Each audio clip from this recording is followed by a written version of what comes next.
Bonjour, Gildas Tonoucoin, on m'appelle. C'est un plaisir pour moi ce matin de vous retrouver. Nous sommes au 3e jour du challenge que je me suis lancé afin de pouvoir avancer sur certains de ces objectifs, certains de mes objectifs. Et je vous réserve la surprise à la fin de ce challenge. Mais en attendant, j'ai choisi de partager avec vous chaque jour, quelque chose d'utile qui pourra vous aider aussi à avancer dans vos objectifs. Ce matin, je fais la vidéo directement depuis mon petit champ, j'allais dire, de manioc. Vous allez voir tout autour de moi, c'est le champ de manioc. Durant mes temps libres, c'est ce que je fais. J'essaie de planter. J'ai un espace pour cela, de planter du manioc par exemple, du maïs et plein d'autres choses. Alors voilà, rapidement je ferme cette parenthèse. Aujourd'hui, j'ai choisi de partager avec toi une préoccupation, un cri de cœur que m'a inspiré l'intervention magistrale, on va dire fracassante, de cette jeune dame appelée Raymonde Elda Kwama, qui faisait partie de ces 11 jeunes qui ont été choisis pour représenter toute l'Afrique afin de pouvoir exprimer leur frustration par rapport à l'Afrique, par rapport à sa démocratie et désormais à ce qu'ils pensent de la relation France-Afrique pour pouvoir changer les choses positivement. Et dans son intervention, Madame Elda reprenait une citation du feu Kizerbo Joseph qui disait: on ne transforme pas, mais on se transforme. Et elle reprenait la citation en mettant l'accent alors sur la collaboration, on va dire, la relation qui est totalement déséquilibrée entre l'Afrique et la France. Et elle donnait l'exemple spécifique du fonds d'aide au développement qui n'aide pas vraiment, mais qui rend plutôt esclave. Puisqu'elle disait aussi que l'aide qui ne permet pas à s'aider soi-même, qui ne permet pas à finalement ne plus avoir besoin de cette aide-là, l'aide-là n'en est pas une et qu'il faudrait en débarrasser, qu'il faudrait s'en débarrasser.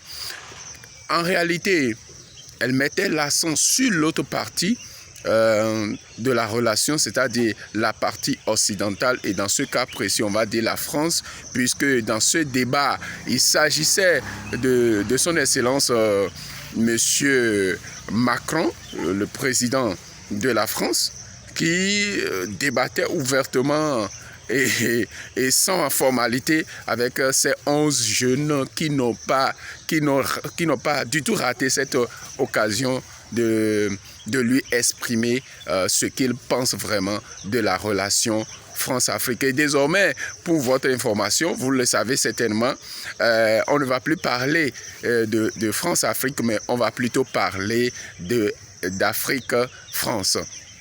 Et ce que m'a inspiré cette intervention de cette dame, de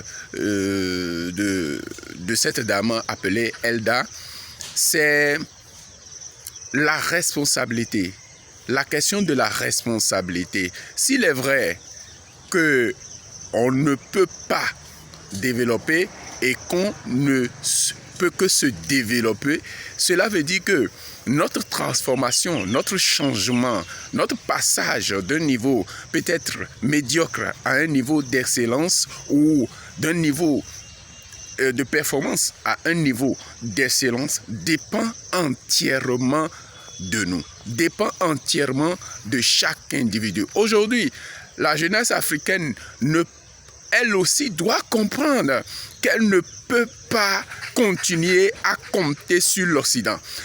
Elle doit comprendre qu'elle ne peut pas continuer à compter sur son gouvernement, à compter sur les parents. Ce que je veux dire, les parents ont leur responsabilité. Nos gouvernements ont leur part de responsabilité. L'Occident, certainement, a sa part de responsabilité. Et ces jeunes l'ont souligné que désormais, il faut parler de partenariat où chacun apporte ce qu'il a. Et non d'aide. Parce que cela nous place dans une position, on va dire, inférieure. Les choses ne sont pas équilibrées.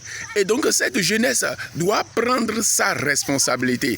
Et cela, je partage avec vous cette citation qui est ma citation. Et cela se trouve dans mon premier livre, Pourquoi est-ce que vous êtes sur la terre, où je disais exactement ceci. Je cite, j'ai une folle envie de crier à la jeunesse de mon pays et celle d'ailleurs qu'il a de l'espoir, qu'il faut qu'elle se prenne en charge. Cette jeunesse doit d'en avoir marre de sa situation désastreuse actuelle. Elle doit cesser maintenant d'accuser les aînés, la situation socio-économique, la communauté internationale, le chômage, le gouvernement et savoir que la clé de sa réussite est dans ses propres mains. Alors, qu'est-ce que cela veut dire? Certainement, on peut aider, entre griffes, mais aider pour moi ici va consister peut-être à donner de l'information, va consister peut-être à former, et c'est à la jeunesse africaine d'aller chercher cette information.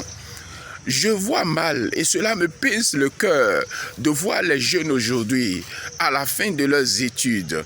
Les parents ont peut-être dépensé des milliers de francs dans ta formation.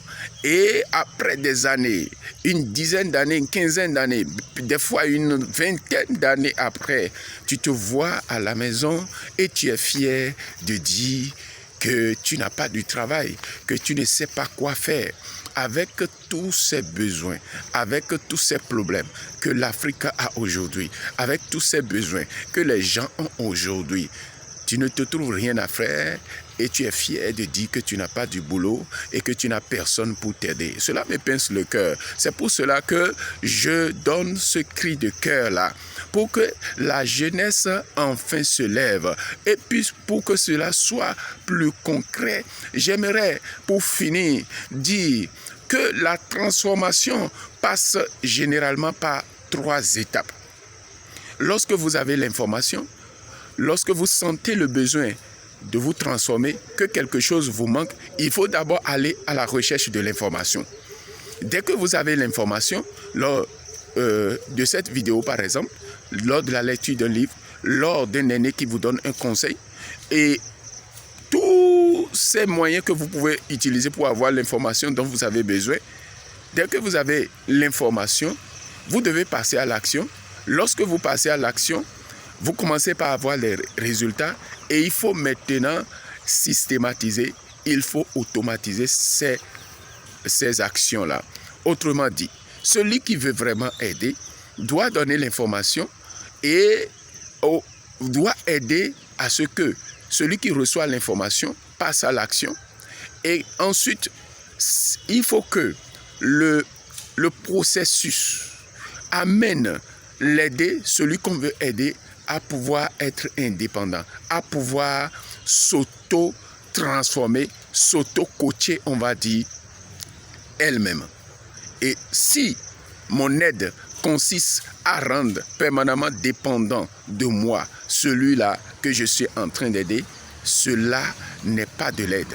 Et de l'autre côté, chacun de nous, et la jeunesse doit comprendre qu'il lui revient d'aller chercher ces informations, de passer à l'action et de pouvoir s'aider lui-même.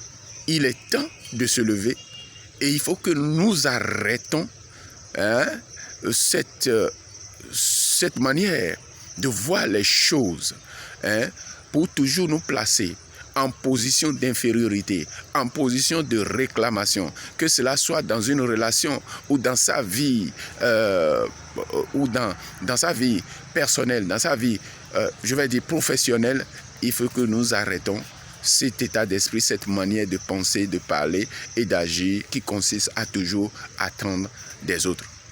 Nous devons plus nous attendre de nous-mêmes et savoir que notre transformation et notre excellence dépend de nous.